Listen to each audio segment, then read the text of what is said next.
Selamat datang di channel ini rekan-rekan sekalian. Video ini kembali kita membahas terkait dengan pengangkatan honorer menjadi P3K bertahap hingga 5 tahun ke depan. Apakah rencana kebijakan seperti itu? Disimak secara lengkap video ini. Tapi sebelum itu, kepada rekan-rekan yang baru pertama kali menemukan channel ini, ayo tekan tombol subscribe dan nyalakan tombol lonceng untuk terus mendapatkan informasi terbaru seputar pengangkatan honorer menjadi P3K. Rekan-rekan, data resmi dari Badan Kepegawaian Negara menyebutkan bahwa saat ini jumlah honorer yang telah terdata di database mendaftar seleksi P3K tahun 2024 tahap 1 itu mencapai 1.568.000 orang melalui Kepala Biro Hubungan Masyarakat, Hukum dan Kerjasama BKN, Muhammad Ridwan, dalam keterangan resminya menyebutkan bahwa honorer database BKN yang mendaftar seleksi P3K tahap 1 pada tahun 2024 itu sebanyak 1,5, sementara untuk di tahap kedua sebanyak 116.000 orang. Nah, dengan demikian terhitung dari 1.789.000 total non-ASN database BKN, sebanyak 1.608.000 telah terakomodir dalam pendaftaran seleksi P3K tahap 1 dan tahap 2. Jadi sebenarnya yang tersisa sebanyak 1,7 juta, namun setelah direkapitulasi pada pendaftaran P3K tahap 1 dan tahap 2 itu sebanyak 1,6 juta yang telah terakomodir dan berhasil lolos pada seleksi administrasi di tahap kedua ini. Dengan demikian masih cukup banyak honorer database yang tidak mendaftar seleksi P3K pada tahun 2024. Berkaitan dengan masalah tersebut, salah satu pemerintah daerah, yakni pemerintah Kabupaten Tapin, Kalimantan Selatan, itu mencatat sebanyak 1.044 honorer telah resmi terdata melalui PLH Bupati Tapin Supiansa mengatakan bahwa saat ini Pemkab Tapin mengalami kekurangan pegawai negeri sipil. Kekurangan PNS ini terjadi akibat berbagai faktor, diantaranya adalah pensiun, mutasi, dan adanya pegawai yang meninggal.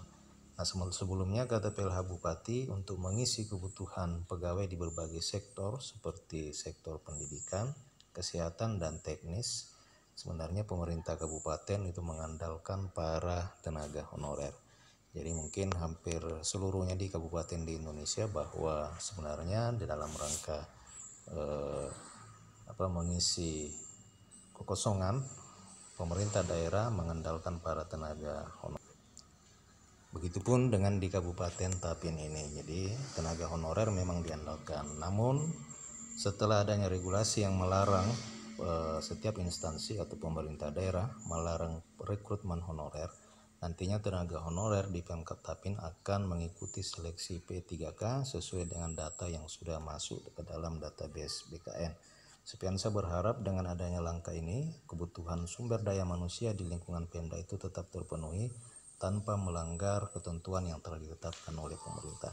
Sementara itu, analis sumber daya manusia Badan Kepegawaian Daerah menyebutkan bahwa di luar angka 1.044 honorer yang telah terdata, pihaknya tidak memiliki data tambahan. Angka 1.044 ini merupakan jumlah tenaga honorer yang akan mengikuti seleksi P3K penuh waktu secara bertahap. Selebihnya akan masuk pada kategori P3K per waktu. Sumedang menambahkan bahwa proses seleksi P3K secara bertahap ini ditargetkan selesai dalam 5 tahun ini. Nah, rekan-rekan sekalian, ternyata komentar pengangkatan honorer menjadi P3K yang dilakukan secara bertahap itu dilakukan bertahap secara 5 tahun berdasarkan apa yang dibocorkan oleh analis sumber daya manusia dari Kantor Badan Kepegawaian dan Pengembangan Sumber Daya Manusia. Jadi kemungkinan memang setiap daerah ini memiliki kebijakan yang berbeda-beda tergantung dari kemampuan keuangan.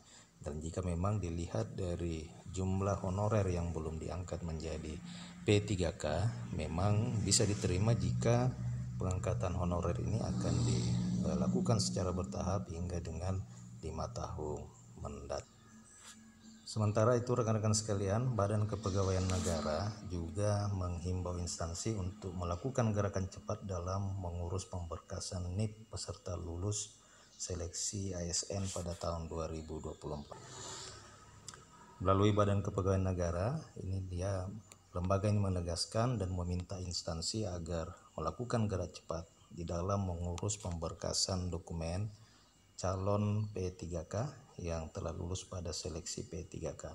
Jadi pemberkasan nomor induk pegawai ini menjadi perhatian dari Badan Kepegawaian Negara melalui Deputi Bidang Sistem Informasi dan Digitalisasi Manajemen Aparatur Sipil Negara BKN Suharmen, yang mengatakan bahwa pengajuan usul penetapan NIP bagi peserta yang dinyatakan lulus sebagai ASN merupakan bagian dari tahapan rekrutmen ASN. Jadi kata Suharmen, pelaksanaan ujian komputer assist test ini bukanlah tahapan akhir proses rekrutmen. Selain CASN dengan CAT, ini bukan tahapan akhir dari proses panjang dalam rangka penyediaan sumber daya manusia, tetapi masih ada tahapan selanjutnya setelah peserta dinyatakan lulus seleksi sebagai ASN. Pihaknya berharap PJ Bupati terus mendorong Kepala BKP dan BKP SDM serta jajarannya untuk melakukan percepatan pengajuan usul penetapan nomor induk pegawai, dan setelah mendapatkan pertimbangan teknis BKN melalui kantor regional BKN, itu segera ditindaklanjuti dengan penerbitan surat keputusan P3K sekaligus dengan mempersiapkan pelaksanaan pelatihan dasar bagi peserta yang dinyatakan lulus seleksi. Nah, rekan-rekan sekalian, setelah pelaksanaan tes SKD, tentu yang menjadi perhatian bersama termasuk juga bagi rekan-rekan yang lulus seleksi adalah pada saat pengusulan nomor induk pegawai. Hal ini bisa menjadi perhatian oleh karena memang selagi NIP belum dipegang atau belum ada di tangan, sepenuhnya itu belum dinyatakan aman. Pada kesempatan tersebut Suharmen juga menjelaskan bahwa sejak ditetapkannya formasi khusus bagi Provinsi Papua, BKN sendiri melalui kantor regional 9 BKN Jayapura telah melakukan verifikasi dan validasi terhadap data honorer K2 dan tenaga kontrak yang mempunyai masa kerja di atas 5 tahun atau lebih untuk 27 instansi daerah provinsi, kabupaten, kota di lingkup pemerintah Provinsi Papua. Dikutip dari halaman Humas BKN, pada kesempatan tersebut juga menghimbau kepada seluruh peserta seleksi yang apabila nanti telah diangkat menjadi ASN agar selalu menunjukkan kinerja yang terbaik dan menegakkan disiplin pegawai untuk membangun kabupaten ini.